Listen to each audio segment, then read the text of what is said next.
Ayan ha, buong kamara nakasuporta di umano sa mga sundalo, sa AFP. Well, anyway, maganda yan, Speaker Romualdez. Napakaganda niyan, basta totoo. Basta hindi lang salita na parang bilang na ang araw ng mga smuggler. Hindi gano'n ha, na wala namang naimbita. Wala namang naiimbestigahan. Nauna pang nakulong si Ka Eric. Nauna pang nakakontempt si Eric. Hindi nga naiimbitahan yan sila Michael May. Pero ito, maganda yung sinasabi niya. No, so, suportahan ng armed forces. Nililigawan eh. Nayanig sila, kaya binakawalan si Ka Eric eh. Naalala nyo? Gumawa ng sulat ang mga AFP. Oh. Eh, syempre, ligaw sila ngayon. Kailangan yan eh. Alam mo, baka magaya sila dito nung panahon ni Cory Aquino na puro kudeta. Kaya may delikado yan. Hindi ko sinasabing gusto natin yun ha. Pero, syempre, aware sila dyan. Pag gumalaw ang mga sundalo, no, alam naman natin, sino bang mga sundalong gumalaw noon, di ba? Si Enrile tsaka si Ramos, kaya napatalsik si Marcos. Ay, delikado kaya. Ligawan nyo yung mga sundalo. Oh, ayusin nyo pension nila ng mga pulis at sundalo. Ayusin nyo, wag nyo nang kaltasan. Ang mga pensyon ng mga yan, dinoble ni PRRD sahod nila. The members of the House would like you all. Grabe si Chris TVPH. So ako si Baste Duterte ang like ko yummy. Ay, usaping yama ito. Oh, bakit Chris TVPH? Sa tingin mo, hindi yummy si Speaker Romualdez? Ay, yummy yan. Oh, bakit? Si Tambunting, hindi ba yummy? Nagtatanong lang ha, kasi ito si Chris TVPH, ang layo ng sinali si Baste Duterte, yummy pa daw. Parang nagpaparinig pa. Coach di yummy, kayo speaker di yummy, Tambunting hindi yummy. Oh, grabe. To know the members of the armed forces of the Philippines, particularly you, the generals and the leaders of the AFP, that we stand beside you and we shall be in strong support of you every day of your lives, because our president, our commander-in-chief, has set the policy that you are the priority, the men and women of the armed forces of the Philippines.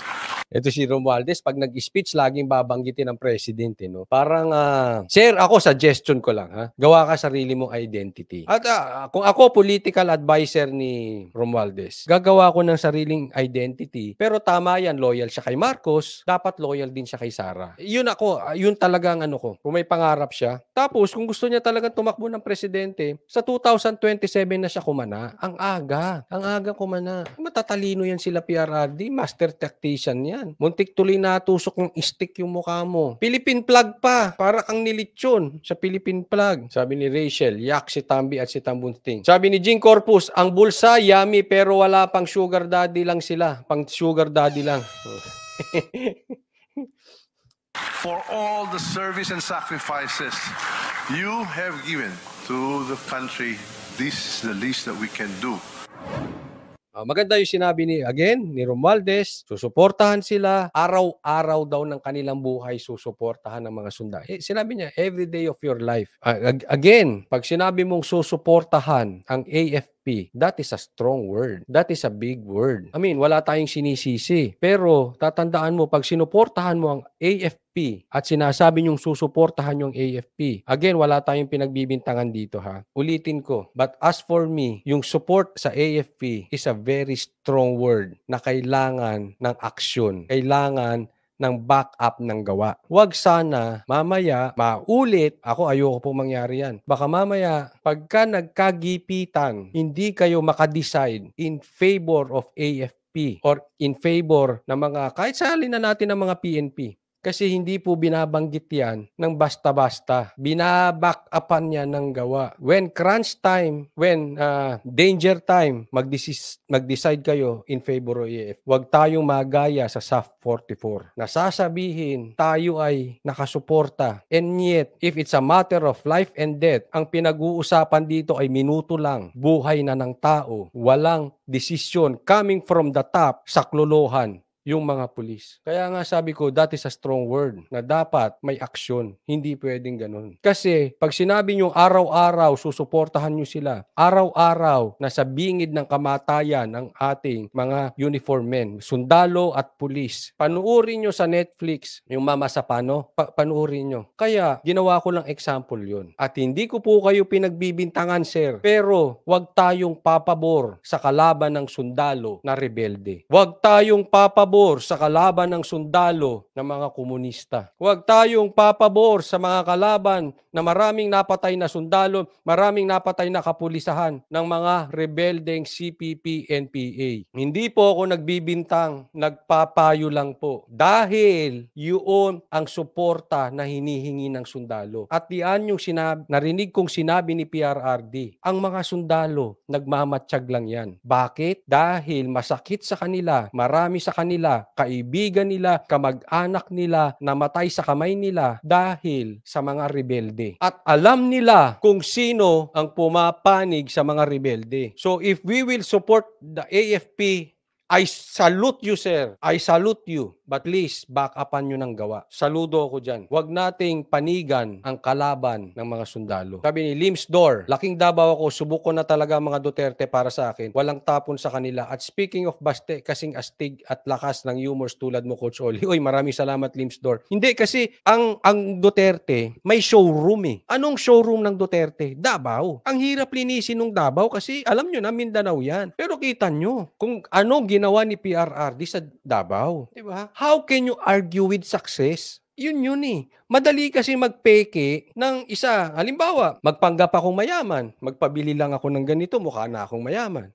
Magpanggap akong gwapo. O, magparitoke lang ako, gwapo na. Pero yung success, hindi mo yan nabibili. Tinatrabaho mo yan. Nagsakripisyo ang Duterte dyan. Hindi gaganda ang Davao sa ganyan. Ang Davao, kung kurakot ang Duterte, pupusta ako sa inyo, hindi gaganda ng ganyan. Kaya gumanda ang Davao, hindi kurakot. Tingin na lang kayo doon sa mga lugar na sila lang ang mayaman. Yung mga politician lang ang mayaman. Chances are, kurakot or kurakot na kurakot ang mga nakaupo dyan. Paano ka hindi mabibilib sa Duterte? Yes, I agree. They are not perfect. Marami ring kapalpakan ng Duterte. Hindi ko sinasabing Diyos sila. Pero sino ba naman ang walang pagkakamali? Di ba? Pero bang politikong walang pagkakamali? Paramihan ng resibo? I don't think may tatalo sa Duterte. That is the bottom line. Paramihan ng resibo. Winston Santos, maganda po ang Davao, super linis, tapos ligtas. Anytime at disiplinado po ang tao. Siguro pag uwi ni Banat Bay, yan po ang ililigaw ko sa kanya. Palagay ko punta kami Davao.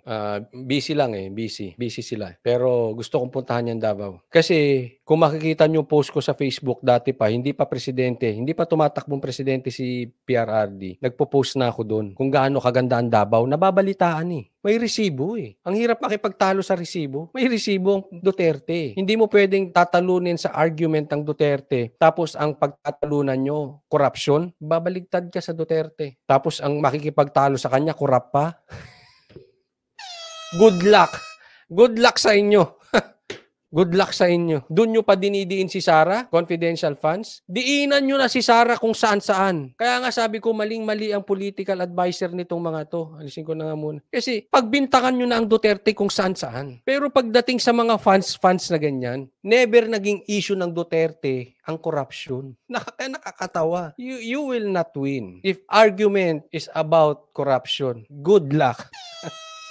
Good luck sa inyo. At binato niya na lang ng kung ano-ano eh. Tama yung bato nila kay PRRD dati. Baduy, gano'n. Yung bunganga, palamura. Yan, papasok pa yan. Pero korupsyon, malabo. Kaya, yun, balikan ko. Kaya maling-mali yung gusto nilang atakihin ng Duterte. Kung sino man na nagpapayo, kung sino man ang kanilang political advisor, maling-mali yung payo na yun. Sisilipin nyo kay Sara confidential funds. Dapat sinilipan nyo sa iba. Binalik nyo yung may sinuntok siya. Yung ganun na lang. Baka may panalo pa kayo dyan. Korupsyon, para kayo nagtampo sa bigas. Kita nyo, kanino bumalik? Audit. Siya rin, magpapa-audit. Silang mag-ama, magpapa-audit. Labas nyo rin yung audit nyo. O, sinong kumurap? Kayo. Takot kayo eh. Hindi kayo makapagpa-audit. Hindi talaga kayo mananalo ng audit sa Duterte.